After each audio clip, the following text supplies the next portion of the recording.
The worst thing about my kids catching us having sex is that we were having sex in positions that you couldn't play off.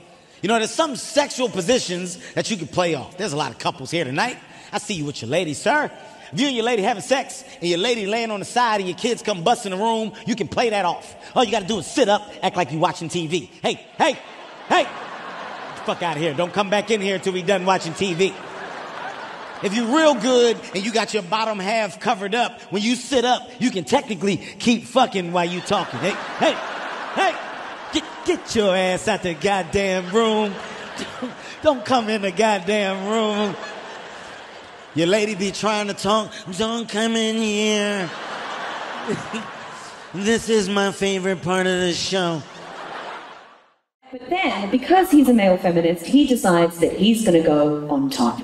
Now, ladies in the audience who have been underneath a man in the 69 position will feel my pain in this moment. Because as he climbed on top, like a koala, I got into this position. Oh, this is where I die. Yeah, this is it. Because that's the thing, like, right? Like, we are no longer in control. Men, you are using our throat like a vagina and we can't breathe, right? Like, so I'm underneath this guy, right? And guys, like, you get a beautiful view, right? You get a beautiful pussy, like just like a beautiful flower opening, like a beautiful pussy, right? What do we get? Dick, balls, asshole. The trifecta.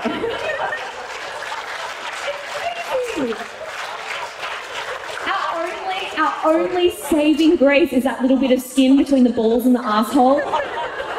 That little gooch, and you just look off into it like a vast ocean, hoping that everything is going to be okay. Whenever I'm in this position, I always think of that scene from The Lion King, you know, where Simba is talking to Mufasa and he's like, "Father, what is that shadowy land over there? You must never go there, Simba. It is beyond our borders." Yeah. All right, how many guys in here, honestly, have used a dental dam before?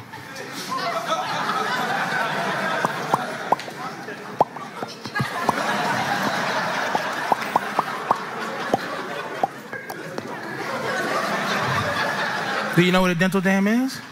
You do? No one's ever used one before, huh? See? See what I'm saying? You see what I'm saying about the condoms? Y'all just like, put that condom on. But, you know, the dental dam is a piece of a trash bag, right? About as big as a napkin that you flip out, and you lay it over a woman's vagina, just in case, you know, it's poison. To protect us from imminent danger, but we don't use it because you'll be insulted. If I'm getting ready to have sex with you and I pull out a piece of a trash bag, and you go, what is that? Oh, I'm just gonna lay that over your vagina just in case it kills me.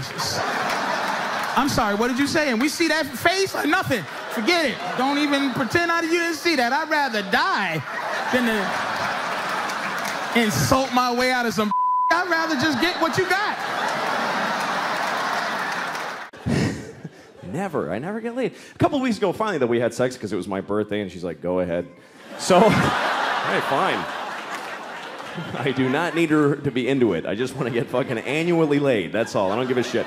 And it's always, that's the fight. I don't feel like it. You don't have to fucking feel like it. I don't give a shit. And then we get into it, and now she feels like it. Now she's invested in it. Now I'm working for her again. Somehow it's no longer this fuck for me. It's like about her. And that's great. Look, I love her, so I always try, like the last time I was trying not to come really hard because I like her. Fuck it, I want to give her a shot at it, you know? So I'm trying. Trying not to come. Very hard. Very hard. When you're ready to come and you want to not come because of your woman, that is really hard. I don't know if women really appreciate what goes into that shit. The kind of stuff you gotta think about. The thoughts you have to have, because the force you're fighting is the universe. It's life on Earth trying to march forward, and you're trying to stop that shit for her. Your body doesn't give a shit. You tell your body, "Hey, hold up, don't come." Your body's like, "Fuck you, what are you talking about? This is bigger than all of us here." And the only way to push that off is to have terrible images and your like weird, sick, fucked up things in your head. You need them. It's the only way. She's having a great time. She's just off thinking about flowers and puppies. I don't know. And the guy's thinking about, like, dog shit smeared on a dead guy or something like that in order to maintain her happiness. She's like passion and ecstasy, and he's like Liza Minnelli and Richard Nixon having a diarrhea fight. Something, I don't know. And as women, you get older, you get hornier, which is just fucked up. Just insatiable, want to fuck all the goddamn time. Remember when you were 20 and you couldn't handle dick and you always had excuses and shit? You're, oh, this is a little too far. It is a little too sensitive. I feel too vulnerable in this position. I feel too vulnerable. Dude, women in their 30s and 40s take dick like a boxer working on his abs.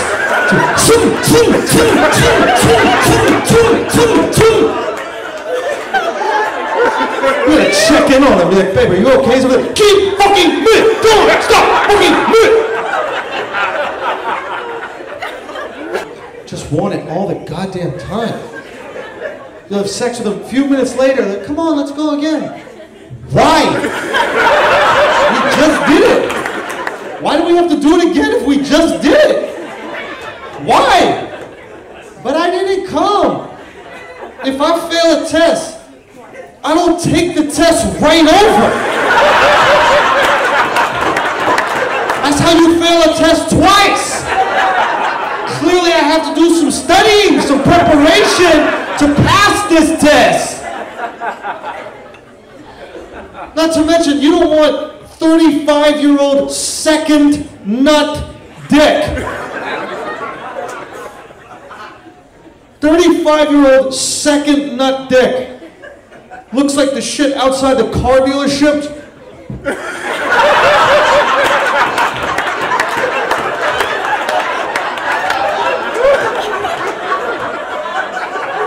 You better have some good fucking timing, ladies. Because you need to time insertion on full extension. If it's even a little bit bent, it's folded in half.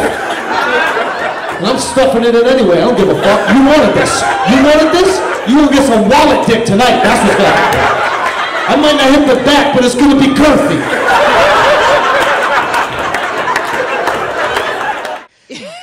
Female question about anal. And this is the last one. I gotta get out of here. My husband keeps jokingly bringing up the subject of anal sex. It'd be funny if I fucked you in the ass.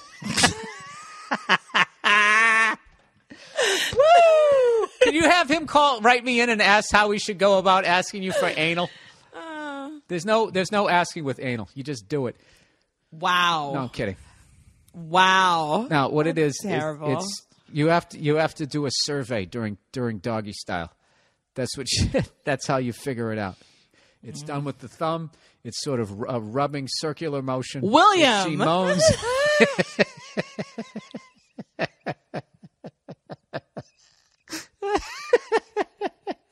What is wrong with you? Just finish reading it. Just finish reading it, okay? Just stop and just read, please, for the love of God. Oh, this guy just joking around. I love these pancakes so much that I'd love to fuck you in the ass. Just kidding. Just kidding, sweetheart. Oh, this poor guy. He wants to fuck you in the ass. He doesn't know how to bring it up after cornflakes. This is the funniest thing ever. In the past, he always acted as though he thinks it's gross. Maybe he did, and he's just watched so much porn that he's now graduated to it, which is the danger. My sister told me that a few of her girlfriends said they actually enjoy it. Oh, that means your sister likes it. You know, I have this friend. Yeah, she loves it and says that it enhances. He's very well endowed, and I weigh only all of 95 pounds. Yeah, it ain't happening. It ain't happening. I think my concern is well-founded. Yes, it is. But wait a minute. Those porno girls can take it. You can take it, too. Come on. Be a trooper. What is your opinion about it? Should I let him? What would Nia say? You just heard what she has to say. He listens to this. Say no, please. You want female listeners, punk? Help me out. Thanks. Oh, wow. Go fuck yourself. If you really don't want to do it, then you shouldn't do it. Yeah, don't do it. There's no reason. It'd be one thing if you didn't have a viable option somewhere else. Yeah, that was actually, you know what I mean? It's basically you have a nice, probably mid-size sedan going on there, and this guy, for some reason, despite his size, is going with the Mini Cooper. Look. They do. I got to be honest with you. And stuff it's not something you don't want. You don't want to do that with your wife. You just don't. Okay. I thought that's the one person you would want to do it with. No, not you a bunch do of it. randoms. You know, you do it with your wife. do it with that fucking dingbat that says she's already banging you at work. Okay, that's who you do it to. Right on the desk, you fuck her in the ass, mush her face into the card catalog, God, and then you know what? The card catalog. Whatever the fuck they got nowadays. That's who you do it with. That's it. Let me tell you about a story so true. We're showing me style and it's all so cool. It's about a garment torn and frayed. Getting this threads, the story conveyed. Walking down the streets with holes in my teeth. Each rip things here, part of me you see. It ain't about the brand or the label it holds. It's about the journey, the stories it unfolds. In these ragged clothes I find my voice. A testament to resilience, my choice. From the streets to the stage I rock my style. In my tattered shirt I walk that mile.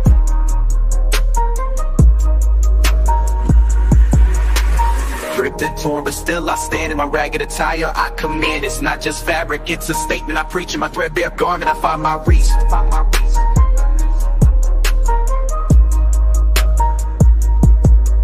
From the barrio to the bar, I make my mark. In my worn out jeans, I leave a spark. They may call it rags, but I call it art. In every stitch and tear, I play my part. It's the struggle of the streets, the hustle so real. In my tattered jacket, I seal the deal. A symbol of defiance against the status quo. My patched up pants, I let it show. It's not about the riches or the wealth I lack. In my faded hoodie, I stay on track. It's the heart of the hustle, the grind each day. In my worn out kicks, I find my way. Ripped and torn, but still I stand.